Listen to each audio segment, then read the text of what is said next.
everyone, welcome to this deep dive. And today we're going to unpack this whole idea of saying no without the guilt trip. Right. Which I think is really interesting for someone like you who's always so focused on being efficient with time and energy. Yes, absolutely. And, I think it's something that we all struggle with a little bit. It's funny because I'm like the queen of overcommitting, like always saying yes. And then I'm like, why am I so stressed out?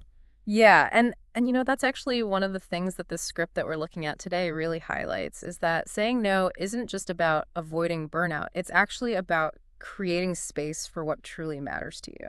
Okay. It's a power move, but in like a positive sense. Okay. So it's like saying no to the noise so you can hear your own inner voice better. Exactly. Yeah. And for someone like you who really thrives on knowledge and thoroughness, that's incredibly important. Mm-hmm. Think about it. Every time you say yes to something that you're not fully committed to, you're taking away time and energy from something that could be truly enriching. That makes a lot of sense. Mm-hmm. I mean, I'm all for learning and taking on new challenges, but I also know I can get really scattered if I'm not careful. Sure. So this whole no thing, it's about being really intentional with your choices, right?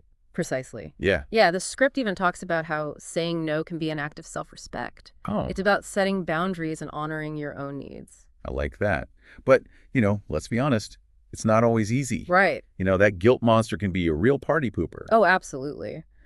The script acknowledges that guilt is a major barrier for a lot of people. And when you think about it, the fear of judgment and the desire to avoid conflict can be really powerful motivators for saying yes when we really want to say no. Okay, so how do we break free from that? Like, does the script offer any practical advice on actually saying no? Because sometimes I feel like I need a script just to get the words out.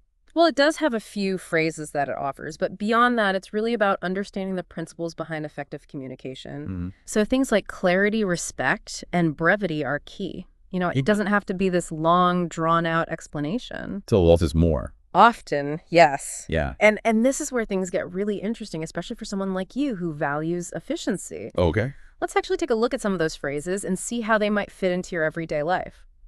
All right, let's get into these phrases. I'm curious to see what the script suggests. Okay. Yeah. Yeah, so one example that they give is, I'd love to help, but I'm currently overcommitted. Okay. Now, that's a good starting point, but we can tailor it even further to really resonate with your efficiency-driven mindset. I'm all ears. How would you tweak it? So instead of just stating that you're overcommitted, you could add a touch of transparency by saying something like, I'd love to help, but taking on anything else right now would compromise my ability to deliver on my current commitments to the best of my ability. Ooh, I like that. It's very direct, honest, and it highlights my dedication to doing things well. No one can argue with that, right? Exactly. And it subtly reinforces your value of thoroughness. Another phrase they offer is, I appreciate the offer, but I'll have to pass this time. Again, we can make this even more powerful by... Okay. I'm intrigued.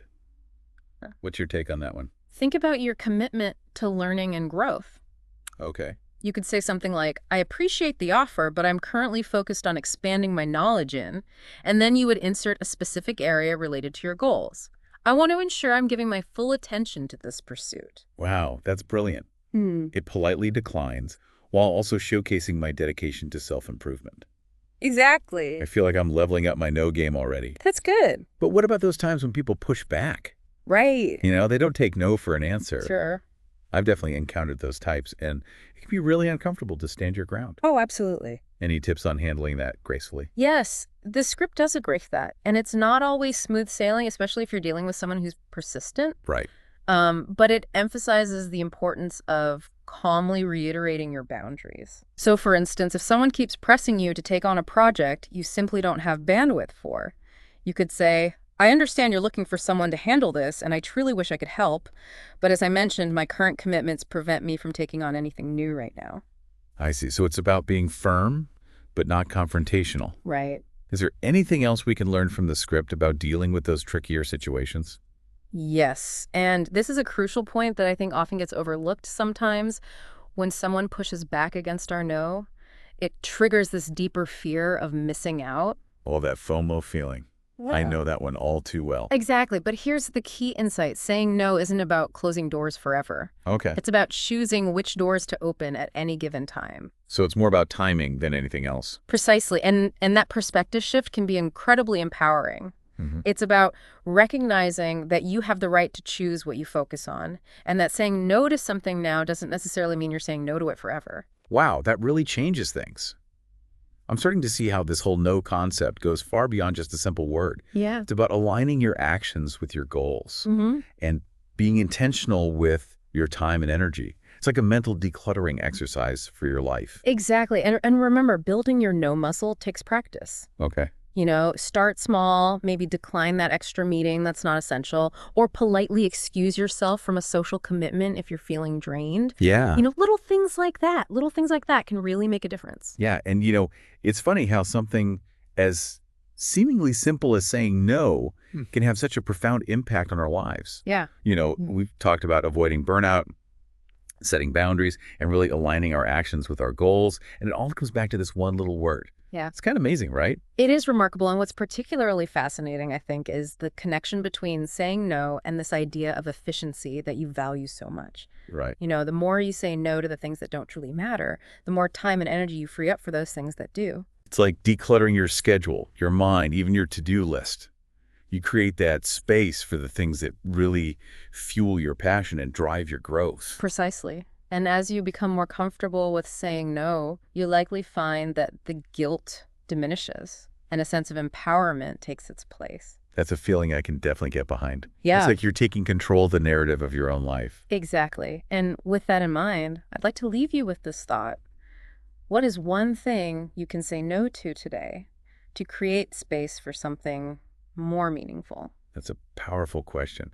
And it doesn't have to be a huge life-altering decision. Right. It could be as simple as saying no to checking social media for an hour so you can focus on a personal project, or saying no to that extra errand that can wait so you can spend time with loved ones. Right. The key is to start making conscious choices about how you spend your time and energy. Mhm. Each no is a yes to something else. This has been such an insightful deep dive.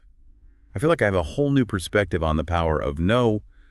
It's not about being negative or shutting people out.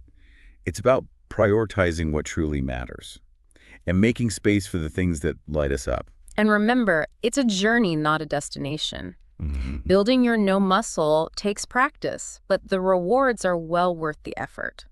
Thanks for joining us on this deep dive into the art of saying no without the guilt. We hope you found it helpful and empowering.